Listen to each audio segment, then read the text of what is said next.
കുറച്ച് മാങ്ങ പൊട്ടിച്ചിട്ടുണ്ട്. പലതരത്തിലുള്ള മാങ്ങകളായിട്ടാണ് പൊട്ടിച്ചത്. അപ്പോൾ കടുമാങ്ങയ്ക്കുള്ള മാങ്ങ നേരെ വെക്കുകയാണ്. അതിലാദ്യത്തെ വിഭാഗം കടുമാങ്ങ, പിന്നെ ഉലുവായ മാങ്ങ, ചെത്തുമാങ്ങ, അങ്ങനെ പലതരത്തിലുണ്ടാവും. ഇതിപ്പോൾ വെള്ളമൊക്കെ വരാൻ വേണ്ടിയിട്ട് നല്ലോണം കഴുകി വൃത്തിയാക്കി ഒരു തുണിയിൽ വിരിച്ചിരിക്കുകയാണ്. ഇനിയിപ്പോൾ അതിൻ്റെ മുളക് പൊടിക്കേണ്ട ഇതാണ്. മുളക് ഞെട്ടിയൊക്കെ കളഞ്ഞിട്ടാണ് പൊടിച്ച് കൊണ്ടുവരേണ്ടത്. എന്നിട്ട് വേണം കടുക് മുളകൊക്കെ ഒരാഴ്ചയ്ക്ക് ശേഷം അത് കൂട്ടുകയായി. അപ്പോൾ ഉപ്പിട്ട് വെച്ചിട്ടുണ്ട്. നമ്മൾ കടുമാങ്ങ വൃത്തിയാക്കി കഴുകി ഉണക്കി അത് ഉപ്പിട്ട് വയ്ക്കും. വെള്ളം വാർന്നതിന് ശേഷം ഒരുമിച്ച് ഉപ്പിട്ട് വയ്ക്കുകയാണ് ചെയ്യുക. അപ്പോൾ അതിലേക്ക് പിന്നെ ഒരു വെള്ളം തിളപ്പിച്ച് ചേർക്കലോ ഒന്നുമില്ല. അതേ വെള്ളം അരിച്ചെടുക്കും ആദ്യം തുണി വെച്ചിട്ട്. എന്നിട്ട് ആ വെള്ളത്തിലാണ് നമ്മൾ കടുക് മുളകൊക്കെ ചേർക്കുക. അത് നല്ലോണം കൂട്ടി ഇളക്കി മാങ്ങയുടെ അളവിനനുസരിച്ച് കടുക് മുളകൊക്കെ കൂട്ടി ചേർത്ത് ഇളക്കുകയാണ്. കാശ്മീരി ചില്ലിയുണ്ട്, സാധാരണ എരിവുള്ള മുളക് പൊടിയും കടുക് ഇവിടെ പൊടിക്കുകയാണ് ചെയ്തത്. മുളക് മില്ലിൽ കൊണ്ടുപോയി പൊടിച്ച് കൊണ്ടുവന്നു. അതൊക്കെ കൂട്ടി ഇളക്കി ഭരണിയിലാക്കി വെക്കണം. എന്നിട്ട് 3 മാസം എന്നൊക്കെയാണ് നമ്മൾ ശരിക്കും പറയാറ്, നല്ലോണം കടുക് പിടിക്കണം എന്നുണ്ടെങ്കിൽ. അപ്പോൾ അത് കുറച്ച് ഞങ്ങൾ സെയിൽസ് ഉദ്ദേശിക്കുന്നുണ്ട്. എന്തായാലും 1 മാസം കഴിഞ്ഞിട്ടാണ് അത് എടുക്കുള്ളൂ. അപ്പോൾ ഇത് കുറച്ച് മുന്നേ എടുത്ത വീഡിയോ ആണ് കേട്ടോ. അപ്പോൾ അത് ഏകദേശം എടുക്കേണ്ട സമയമായി തുടങ്ങി കടുമാങ്ങ.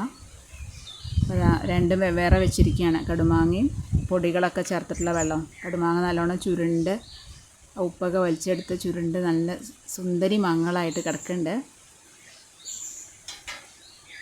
ഇനി ആ മാങ്ങകളൊക്കെ കുറേശ്ശെയായിട്ട് ഈ കടുക് മുളകൊക്കെ ചേർത്തിട്ടുള്ള വെള്ളത്തിലേക്ക് ചേർക്കുകയാണ്. എന്നിട്ട് നല്ലോണം ഇളക്കണം. ഇളക്കിയിട്ട് വേണം ഭരണികളിലാക്കി വയ്ക്കാൻ. അങ്ങനെ വായ്ക്കെട്ടി കേടുവരാത്ത വിധം കലവറയിൽ കൊണ്ടുവയ്ക്കും. അങ്ങനെയാണ് പതിവ്. ഭരണിയിലേക്ക് ആക്കുകയാണ്.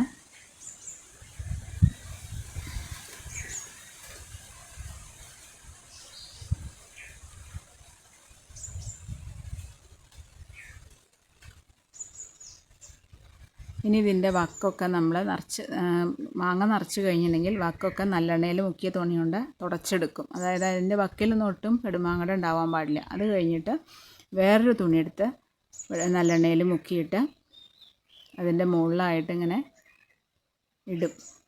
കടുമാങ്ങയുടെ വായ്ഭാഗത്തായിട്ട്, ഭരണിയുടെ വായ്ഭാഗത്തായിട്ട്. അപ്പോൾ അതിലുള്ള പൂപ്പലുകളൊക്കെ വരികയാണെങ്കിൽ ഈ നല്ലെണ്ണയിൽ വലിച്ചെടുക്കും എന്നാണ് പറയുക.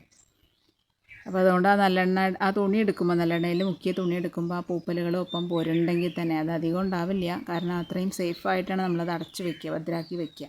വീണ്ടും എന്നിട്ട് ആ നല്ലെണ്ണയിൽ മുക്കിയ വേറൊരു തുണി കൊണ്ട് അതിൻ്റെ വക്കൊക്കെ വീണ്ടും തുടച്ച് വൃത്തിയാക്കിയിട്ട് വായ്ക്കെട്ടി വയ്ക്കുകയാണ് ചെയ്യുക. അങ്ങനെ നമ്മുടെ ഇക്കൊല്ലത്തെ കടുമാങ്ങ പണിയൊക്കെ കഴിഞ്ഞു. ഭരണികളിലൊക്കെ എല്ലാ ഭരണികളും റെഡിയായി അടച്ച് വൃത്തിയാക്കി വയ്ക്കുകയാണ്.